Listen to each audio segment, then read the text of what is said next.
তো বন্ধুরা দেখো, এই যে জবা ফুলের গাছটা নিয়ে এসেছিলো, ফুল ফুটেছে। দেখো কি সুন্দর কালার জবা ফুলটা, ডবল পাপড়ি আছে। আজকে ফুটেছে একটা, তাই জন্য ভাবলাম তোমাদের সঙ্গে শেয়ার করি। আর দেখো এই যে টবটা, এটা ছাদে ছিল, কালকে ঝড় হয়েছিল রাত্রে, ছাদ থেকে পড়ে গেছিলো, আমি নিয়ে এসেছি। আর আজকের ওয়েদারটা দেখো, সকাল থেকে কি মেঘলা মেঘলা ওয়েদার। আর আমাদের পেঁপে গাছে কত পেঁপে হয়েছে দেখো।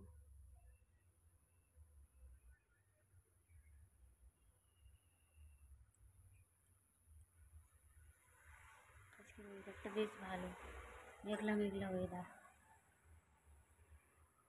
সামনেই বেরোলে কত সুন্দর একটা ফুল, মনটা পুরো জড়িয়ে যাবে। গুড মর্নিং বন্ধুরা, শুভ সকাল। কেমন আছো সবাই? রীতা ডেলি ব্লগে সবাইকে স্বাগত জানাই। তোমাদের ভালোবাসা ও স্বাগত জানিয়ে আজকে নতুন একটা দিনে নতুন ভিডিও শুরু করে দিলাম। আশা করি তোমরা সবাই ভালো আছো, আমিও ভালো আছি। ভালো আছি বলতে ওপরটা একটু ভালো আছি, ভেতরে অনেক অসুখ বিসুখ অনেক কিছু হয়ে আছে। তো ডাক্তার দেখানো হবে, ডাক্তারের কাছে নাম লেখানো হয়েছে, কালকে যাওয়া হবে। তো কালকে যদি ডাক্তারের কাছে যাই তোমাদের সঙ্গে শেয়ার করব। আর আজকে এখন বাজে কটা জানো তো? আজকে এখন বাজে তোমার 11টা বাজতে যায়, 11টা বাজতে যায়, কিন্তু মেঘলা ওয়েদার, বেশ ভালোই লাগছে ওয়েদারটা। আর গতকালকে যে ঝড় হয়েছিল আমাদের ছাদের বাগানে, যে কাগজ ফুলের গাছটা ছিল না, হলুদ রঙের কাগজ ফুলের গাছটা, ওই গাছটা ভেঙে গেছে, ভেঙে মানে উপড়ে নিচে পড়ে গেছে। মানে কত সুন্দর গাছটা, এই জন্য একটু মন খারাপ। গাছটা আবার লাগানো হয়েছে, হয় নাকি কী জানি, দেখা যাক। আর এখানে দেখো, এখানে ছেলে পড়ছে, আর আমি রান্না বসাবো। আর একটা ভিডিও আপলোড করতে দিয়েছি অন্য ফোনে। আর এখানে আমি মাছ বের করেছি, এখানে মাছ আছে, মাছ বের করেছি, বরফটা কাটলে মাছের রান্নাটা করব। মাছের লবণ হলুদ মাখাবো, আর কী কী রান্না করি না করি শেয়ার করব। আর আজকে মানে যদি পারি আমি শেয়ার করব তোমাদের। এই যে দুধটা গরম করে রেখেছি, দেখো দুধটা গরম করে রেখেছি। ছেলে বলেছে আইসক্রিম খাবে, আইসক্রিম বানাতে হবে, তাই জন্য ভেবেছি একটু আইসক্রিম বানাবো। অনেক দিন থেকেই বলছে আইসক্রিম বানাতে। আজকে চেষ্টা করছি বানানোর, দেখি কতটা কী করতে পারি, কারণ শরীরটা তো ঠিক ভালো নেই। যদি আমি আইসক্রিম বানাই তোমাদের সঙ্গে শেয়ার করব, আর যদি না বানাই তো শেয়ার করতে পারবো না। যেদিন বানাবো সেদিন শেয়ার করবো, ঠিক আছে? সো ভিডিওটা দেখতে থাকো। হ্যালো বন্ধুরা, দেখো আমি এখানে আনাজ কাটতে বসে গেছি। আমাদের গাছের পেঁপে থেকে পেঁপে পারবো ভাবছিলাম, তারপর দেখি না, আগের দিন যে দাদার ছেলে এসেছিলো, মা পেঁপে পাঠিয়েছিল, সেই পেঁপেটা কাটছি। তো পেঁপে আর গাছ থেকে পারিনি। আর বিচাকলা পাঠিয়েছে, তোমাদের দেখিয়েছিলাম। তো অনেকেই আমাকে রিকোয়েস্ট করেছে যে বিচাকলাটা কী জিনিস, বিচাকলাটা কেমন ভাজা হয়। তো তোমাদের দেখালাম বিচাকলাটা। তারপরে এই যে দেখো ছাড়িয়ে আমি কেটে নিয়ে চলে এসেছি। আর এই যে দেখো 2 ফাঁক করে কেটেছি বিচাকলাটা। তারপরে জল দিয়ে আমি লবণ হলুদ দিয়ে সেদ্ধ করে নেব। যারা আমার কাছে রিকোয়েস্ট পাঠিয়েছো যে বিচাকলা কী জিনিস, বিচাকলাটা কেমন ভাজা হয়, কি ব্যাপার, তো এই ভিডিওর মধ্যে খানিকটা তোমাদের দেখিয়ে দিচ্ছি, তোমরা দেখে নাও। যদি ভালো করে তোমরা এই ভিডিওটা দেখতে চাও যে বিচাকলা কেমন ভাজা হয়, আমাদের সঙ্গে ফুল ভালোভাবে দেখাও, তাহলে আমি তোমাদের আলাদাভাবে দেখাবো, আলাদাভাবে ভিডিও আসবে।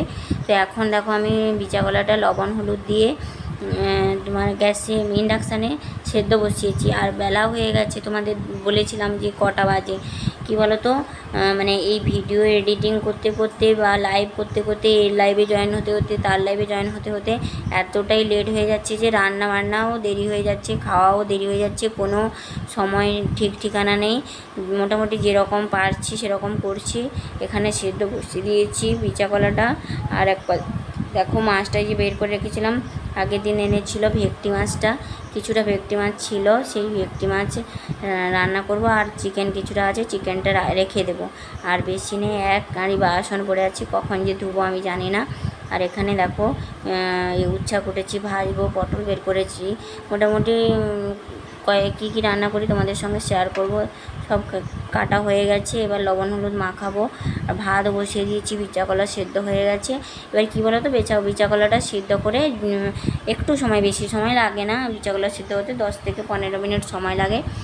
সিদ্ধ হয়ে গেলে জলটা ফেলে দিতে হয় আর আন্দাজ মতো লবণ দিতে হয়। তারপরে ঠান্ডা হয়ে গেলে কেউ বিচা সমেত ভাজে, কিন্তু আমরা বিচা ছাড়িয়ে ভাজি, ক্যাচ ক্যাচ করে, তাই জন্য ভালো লাগে না।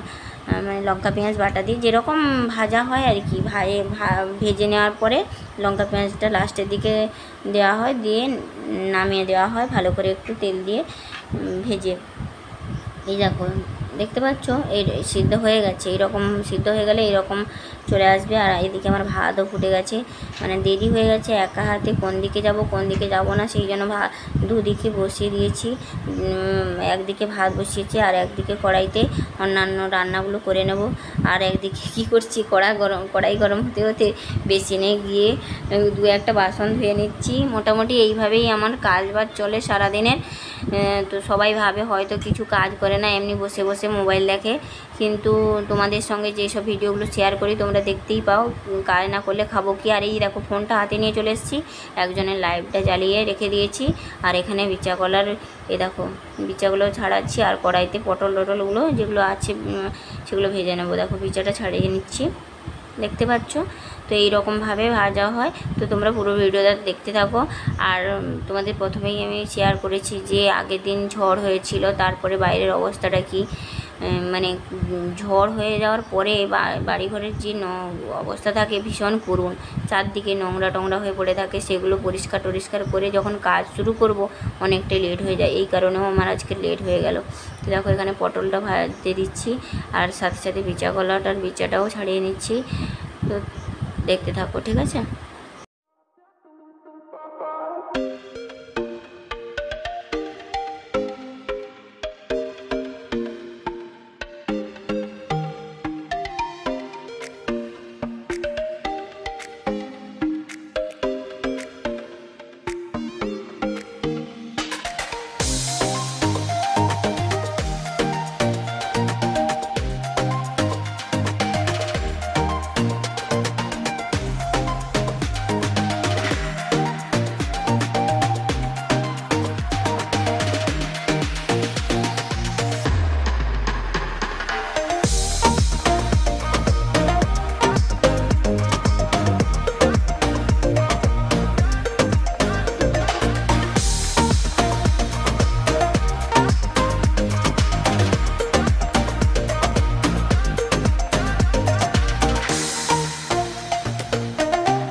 তো বন্ধুরা দেখো, আমার সমস্ত রান্নাবান্না কমপ্লিট। এবার মাছের ঝোলটা লাস্টে বসিয়েছি।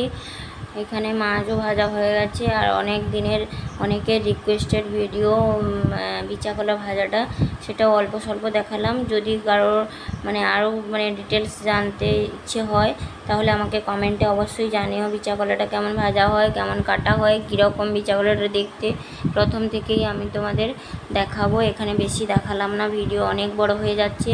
আর এই ভিডিওগুলো কিছুদিন আগের ভিডিও, দেরি করে করে ছাড়ছি কারণ লাইভে ভীষণ ব্যস্ত আছি, ভিডিও ছাড়তেই পারছি না। ভীষণই ব্যস্ত। যারা লাইভ করে, যারা ভিডিও করে তারা জানে যে কতটা ব্যস্ত। তার উপরে বাড়ির কাজ বাজ সব কিছুই আছে। যাই হোক, মোটামুটি মাছের ঝোলটাও বসিয়ে দিয়েছি। এরপরে রান্না কমপ্লিট হয়ে যাবে, এটা হয়ে গেলেই। তো আজকের ভিডিওটা, এই ছোট্ট ভিডিওটা তোমাদের কেমন লাগলো অবশ্যই তোমরা জানিও। পেঁপে দিয়ে আলু দিয়ে মাছের ঝোলটা করছি। পেঁপেটা খাওয়া শরীরের পক্ষে খুবই ভালো। পেঁপে দিয়ে আলু না খেয়েও পেঁপে দিয়ে ঝোল করলে খুবই ভালো, শরীরের পক্ষে খুবই উপকারী। আমি একেবারেই পাতলা পাতলা ঝোল করি, বেশি মশলা দিই না। তো কেমন লাগলো আমার রান্না বান্না কাজকর্ম সব, যে সকাল থেকে যা কিছু করেছি সবই তোমাদের সঙ্গে শেয়ার করলাম। আজকের ভিডিওটা তোমাদের কেমন লাগলো অবশ্যই তোমরা কমেন্টে জানিও। তো এরপরে কি হয় না হয় তোমাদের সঙ্গে সবই শেয়ার করছি। এখন মোটামুটি মাছের ঝোলটা বসিয়ে দিয়েছি, আর এক পাশে তো ভাত হয়ে গেছে, রান্না কমপ্লিট, আর অনেক বেলাও হয়ে গেছে। মাছের ঝোলটা এটা ফুটে গেলেই তারপরে এতে মাছটা দিয়ে দেবো আমি। তো বন্ধুরা দেখো আমি এখানে মাছটা দিয়ে দিয়েছি।